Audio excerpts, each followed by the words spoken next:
walk this earth like a god. You scared? What? You scared? What? You scared? What? Kicking in the door, I make the bitches hit the floor for keys. Yeah. Travis got it here, and I'm back with some more boxing. It's looking like the Lomachenko versus Nicholas Uolters fight has been officially announced. And this is a fight that we wanted to see for a long time, right? We want to see if Lomachenko is good enough to pull that shit off. And, you know, I like to do my research on these fighters. You know what I'm saying? I don't just come on here. Like, if I don't know a fighter, then I like to, you know, check out their resume and shit, see where they ranked at, see their record, you know, to see how good those motherfuckers is before I come on here.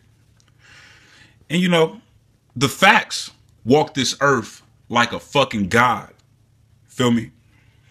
And the facts is Lomachenko lost his second professional fight. This dude has a record of 6-1 with 4 knockouts. That's just a fact, man. You know, facts don't really fare well with fanboys and shit. And you know what's going to happen when Lomachenko fight Nicholas Uolters? He going to get his ass whooped again.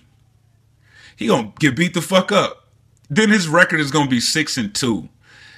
6 wins and 2 losses with 4 knockouts. That is a motherfucking bum's record.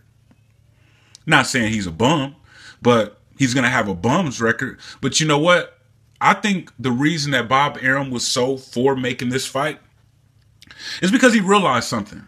It's like, why keep paying this guy these humongous paydays? He's getting $750K like back to back. Shit, they might even be paying him $1 million for this fight. But this motherfucker ain't never gonna be a draw. I mean, damn, you know, just keep it real. This motherfucker's a foreign fighter. We don't give a fuck about you. So let's put him in fights that would be entertaining. You know, against a black fighter or a Hispanic fighter. The Salido fight, that'll be another big fight because he's fighting a Hispanic fighter. You know what I'm saying? It's just reality. Your foreign ass ain't gonna never be no draw over here. And obviously, you ain't gonna be no draw over there wherever the fuck you came from. Where the fuck this motherfucker came from, man? He came from the hood of Ukraine. You know what I'm saying? The mean streets of Ukraine. Now, if you was able to become a draw over there in the Ukraine, you would do it now, wouldn't you? And then you would bring motherfuckers to the Ukraine, but you can't do it. Why is that? Because you ain't shit. You need to come over here to America and fight Mexicans to sell tickets. Now you got to fight black people to sell tickets. I don't give a fuck what y'all got to say. You're a racist. No, I'm not being racist. I'm just being realistic. This foreign ass fighter, and really, you know, I stand up for American fighters. You know what I'm saying? Whether Mexican American, African American, it don't matter. You know, white, Caucasian American, it don't matter, man. I'm talking shit about a Ukrainian coming over here trying to fight in America with a fucked up ass record, who was about to get his ass whooped again. You're gonna get your ass whooped, man. This is like guaranteed. You know, I don't know why he made this fight, but I think that the money was talking. And then he was like, fuck it, I'm gonna do some walking because I gotta get this money. And when he get his ass whooped, win, lose, or draw, he's most likely gonna rematch Salido. Why? Because it's gonna be a big fight. It's gonna sell. Then he's gonna get his ass whooped again. 6-3. And then you can go back to fighting a bum and win a vacant title or some shit like that. You know, Bob Arum is going to look out for Lomachenko. He going to have his back. It don't matter. Look, man, look at what this little fuckboy done did, man. Okay, you lost your second professional fight against Orlando Salido, right? Now y'all be like, y'all make all of the excuses in the world. Oh, man, he blew up. He came in there overweight. He was fighting dirty. You know, that's what excuses are for, losers. He's a loser. He lost. Motherfucker had a good amateur career, don't get me wrong, but as a professional, motherfucker, you won one, and then you lost your second pro fight. Regardless if you went in there with a killer or not, you believed in yourself, you took that fight, you lost. I mean, he wasn't really fighting too dirty. He's a professional. You know what I'm saying? He might have used dirty tactics, but there's a lot of fighters that use dirty tactics. It don't matter how you win as long as you win. He didn't fight extremely dirty because he would have started losing some points and all of that good shit. And he would have probably lost the decision. You know, he's a veteran. You took your little bum ass up in there and fighting a motherfucking vet in your second pro fight, thinking that you was that good. You got your ass whooped. That fight was for the vacant WBO featherweight title. He lost that fight by split decision. Guess what he did in his next fight? You know, the title got stripped from Salido because he came in overweight. Guess what this motherfucker did? In his very next fight, he went and fought for the same belt that he lost fighting for the first time. And then fought Gary Russell Jr. for it that time. Like, you couldn't get the job done against Orlando Salido. He lost the belt on the skills, and then you just gonna run up and try to fight somebody else for the belt. Don't get it done the first time. Try again, huh? That's exactly what the fuck he did. No pride at all. You know what?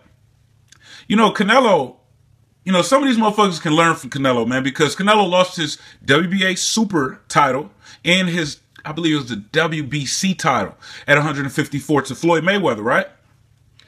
And then he went and fought Erislandy Lara. Erislandy Lara was the WBA regular champion. Canelo didn't want to fight for that title because he's like, look, I just lost the real title to Floyd. So why would I go and fight for the regular title so I can pretend to be champ? I'm not going to feel like the champion because, you know, I lost the real belt. So fuck this secondary title. Lomachenko didn't have that type of pride. He didn't give a fuck that he just lost for the same belt. He went and fought for the shit again against a lesser opponent. And he won it. He became a champion in his third professional fight. But he went into that fight 1-1. Won a belt, now you 2-1. You know, moving on. He done fought some foreign motherfuckers, man. You know, you got some decent wins. You know, these motherfuckers got some records and shit. But at the same time, man, you know, if somebody didn't know nothing about you, you walking this earth like a bum. You know what I'm saying? Just by looking at your record, 6-1, 4 knockouts. You know, like you lost one of your last 5. You can't be that great. They got this motherfucker ranked number 7 pound for pound. And he's 6-1. I wonder if they're going to keep him top 10 pound for pound when he loses this fight. Against Nicholas Walters. Then you're going to be 6-2. You really going to be walking this earth like a bum. I don't give a fuck about, you know, your skills as an amateur and shit. This the pros. You know what I'm saying? Like, shit, by the looks of it, you had 7 fights, you lost one of them. You know, you about lost like 15% of your fights. If you add that shit up, man, he done lost quite a bit, you know, percentage-wise. And then when you 6-2, that shit gonna be ugly. It's gonna happen too. Mark my words. You know, Lomachenko might get stopped in that fight. He might not make it 12 rounds. It's a really dumb fight for him to take. But, you know, like I said before, Bob Arum was all for it. Because he realized, I'm never going to be able to sell this guy, especially with his record. You know, HBO can hype this motherfucker up all they want. Say he's, you know, the next best thing since sliced bread. Even with his fucked up record. He's top 10 pound for pound. Yeah, he's such a great fighter. I mean, dude, you had 300 fights as an amateur. You won all of them bitches. You couldn't win your second fight as a pro, regardless of who it was. And they still try to act like he all that. And then what you win, like, okay, you won your last 4 because you lost one of your last 5, but you on a 4-fight winning streak now. So you happy now, huh? You feeling froggy now. You know, your head then got boosted back up. You know, that Roman Martinez KO was beautiful, man. I really, like, was impressed by that performance and the knockout. It was really impressive. But, you know, Lomachenko is only on a 4-fight winning streak. That's just reality. And then he's fighting Nicholas Walters, who's also undefeated. Well, no, Lomachenko isn't undefeated, is he? He's 6-1. Man, your record is embarrassing, bro. You fight Nicholas Walters, man. He about to beat the fuck out of you, bro. And then what you gonna do? Like, I know what you gonna do, man, but y'all gonna have to pay Salido right. He deserves to get paid right. You know why? Because he's the draw. Lomachenko ain't the draw for shit. You know, I've been following Nicholas Walters' career for a long time. Who the fuck is Lomachenko? It just came out of nowhere, man. Losing in your second pro fight and shit. And then going fighting for the same title against somebody else. You know, I saw that fight. It was a close fight. It was a close fight. You know, it wasn't no shutout or none of that bullshit. He didn't look like God in that fight. It was a close fight. Shit, what was it? Majority decision? Exactly. He ain't all that as an amateur. But like, how much props can you give a motherfucker who was good as an amateur in the pros? How could you give him much credit in the pros? No, man, this is two separate things. You want to live off of your amateur career, you need to go back and be an amateur again. This the pros. And your record is fucked up, and it's about to be even more fucked up. I'm Travis Gotti. Thank you for tuning in to Travis Gotti Boxing. Subscribe. I gotta quit fucking with you. I gotta quit fucking with you.